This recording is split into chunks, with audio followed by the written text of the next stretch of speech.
Hey guys, I'm the Cyborg Sheep.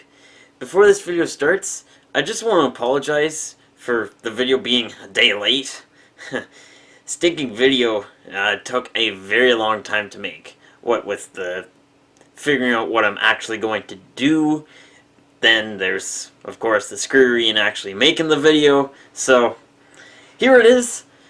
Sorry, it's late, but it's here. So, hope you enjoy.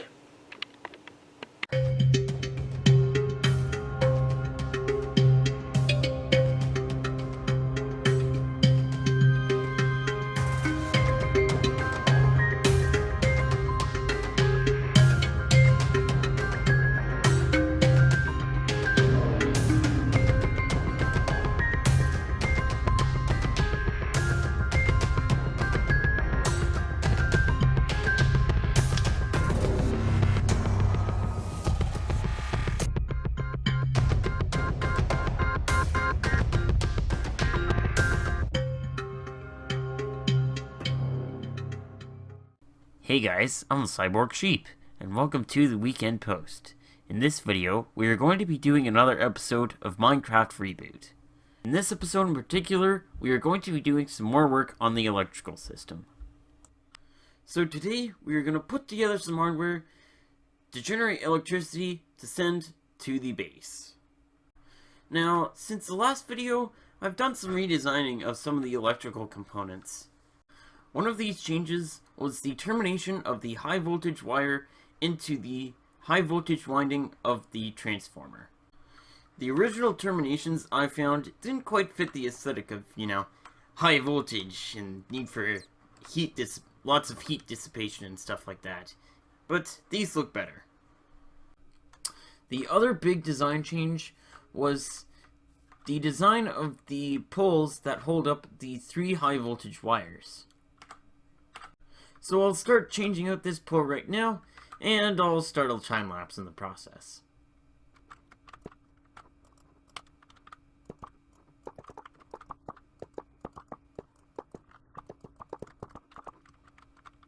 So, the design of the new poles goes a little like this. So, we have 2 blocks, or 3 rather, like so, with one in the center.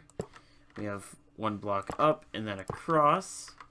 And then another bit like that, just reversed. Then we go up by 1, out by 1 like so. Then we go upward 2, and then 1 more, and then outward like that. Then we do the same on the other side, like so. Then we connect these 2 like that, and then we take it across like so.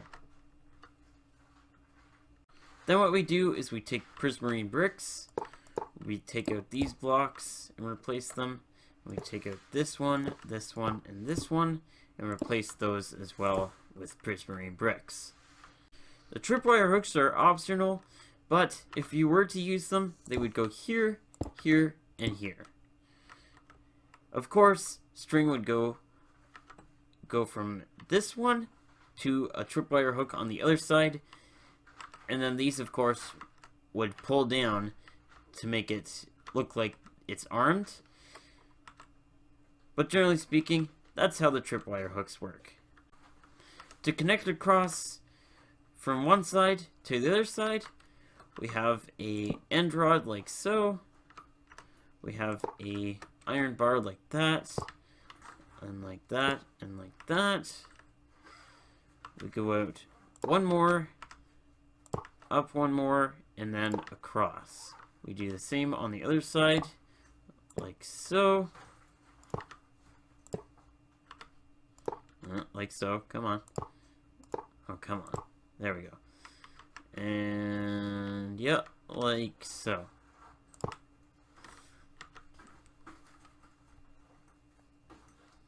By repeating that design 3 times like so, you basically have a completed utility pole. Alright, after setting these 4 utility poles up, that's basically the run of outdoor high voltage wires So now, it's time to go underground and get working on the underground high voltage wires. Through the power of video magic, you can see all the wires are routed, mainly already done, because watching me do this is boring and, well, it's pretty easy. I would recommend you, though, to keep it authentic by making sure that the 3 sets of iron bars never connect to each other anywhere. As you can see, I got the design looking really nice going down the stairway to the generator section. Now the question becomes, where should the power originate from? Or in other words, what type of power plant should I build? Now there was a lot of thinking that went into the decision of what kind of power plant I should build. I first thought of having a hydro plant. I also thought of making a solar plant. I even thought, how about a new form of power generation devilry? In my thinking process, I also ran into a undersea temple. Part of the new update, just in case you guys are curious. But then I realized how cool the aspect of getting power from lava would be. So like we discussed, the type of power plant I'm going to build is a geothermal power plant. Generally speaking, what will happen is red hot lava will act as a heating element. Water will be placed on top of it, and the heat of the lava will turn the water into steam. Of course, that steam will be stored at high pressures, and when the capacity of steam is high enough, it will be blown lightning fast at a turbine, which will turn a generator and then generate electricity to send down the high voltage wires. So to build the steam boiler, the 3 or 4 main things I'll be using are gold. Now, gold in this case is a stand-in for brass. Brass, of course, because of its thermal properties. Very good thermal conductivity. I'll also be using water and lava.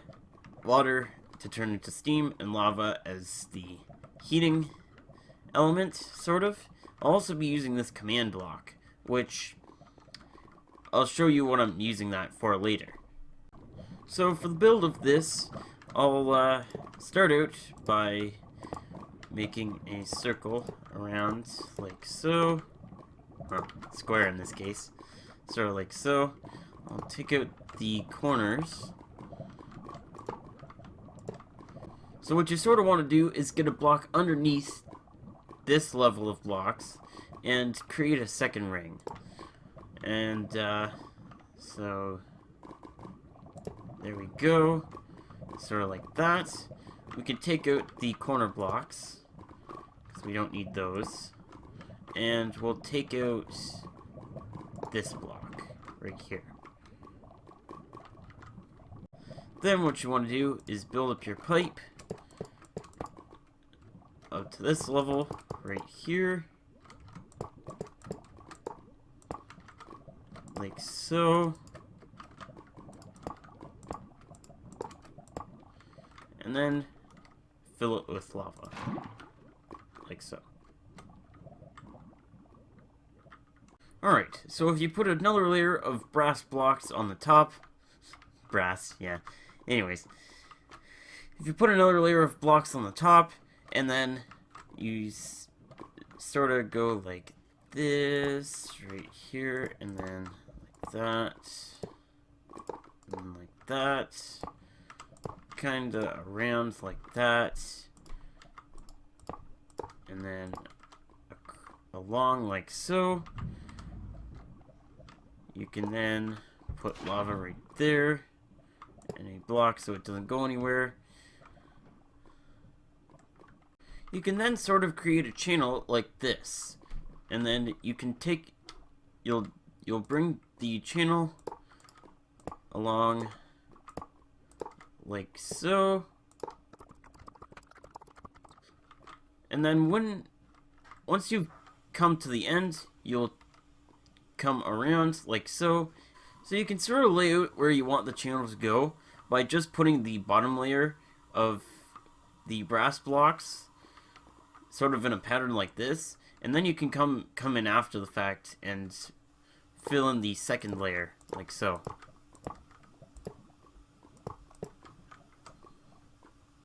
Alright, so after you have the channel built, you can then fill the entire thing with lava. So if I take this block out right here, I'll just go like so. And there you go. Once you have the entire thing filled, you can then cover over the top with gold blocks.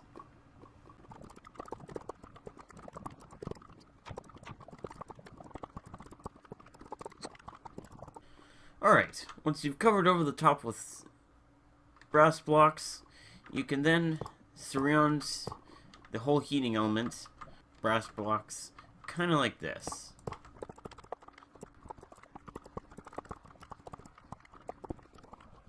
Alright, an encasement like this should work pretty alright. So let's start filling in the gaps with iron blocks. Alright, so here's a tip for you. If you want to cover areas, oddball areas like this with water, you just put source blocks diagonally.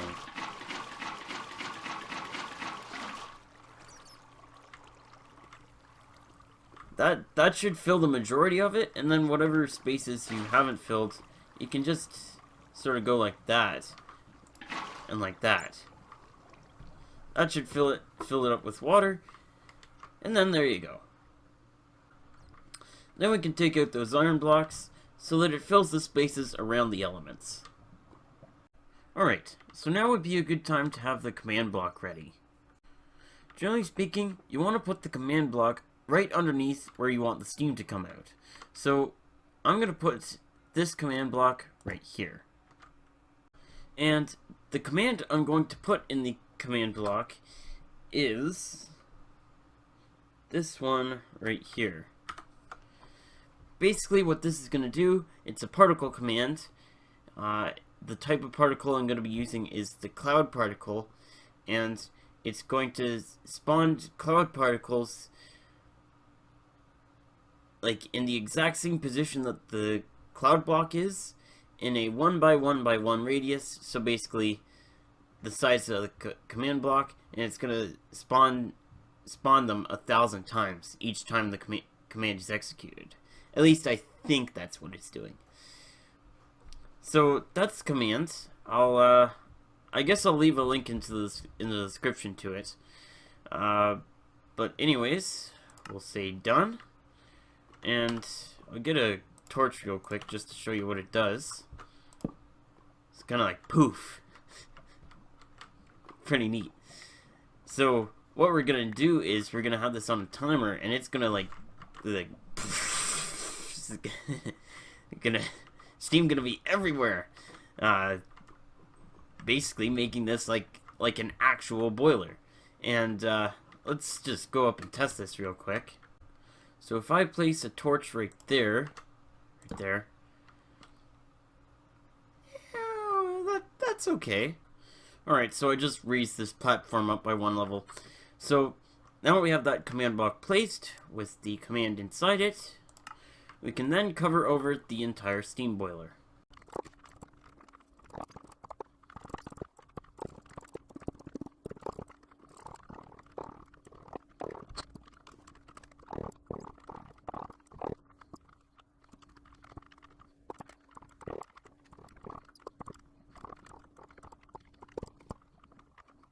Alright, so now that the ceiling is covered over, we can start working on the circuitry to fire the command block. Alright, so by building up a platform like so, and then putting a redstone repeater like so, and a repeater like so, then sticking redstone like that, and then if we jumpstart the system by placing a torch like this, you can see, there we go. Nice! So you can see, there's lots of stuff going on right now. We're getting sort of like a... So, this is sort of what you want it to sort of look like. Sort of like you busted a hole inside of a steam tank and all the pressure's flying out of it. You can also notice that the command block is saying, hey, I did this, because it's being triggered, and it's the way Minecraft is set up. It normally would tell you what a command block would do. I don't want that to be happening in this case, so let's do a couple of things to fix these. So first of all, we want to type in the command that is this one right here.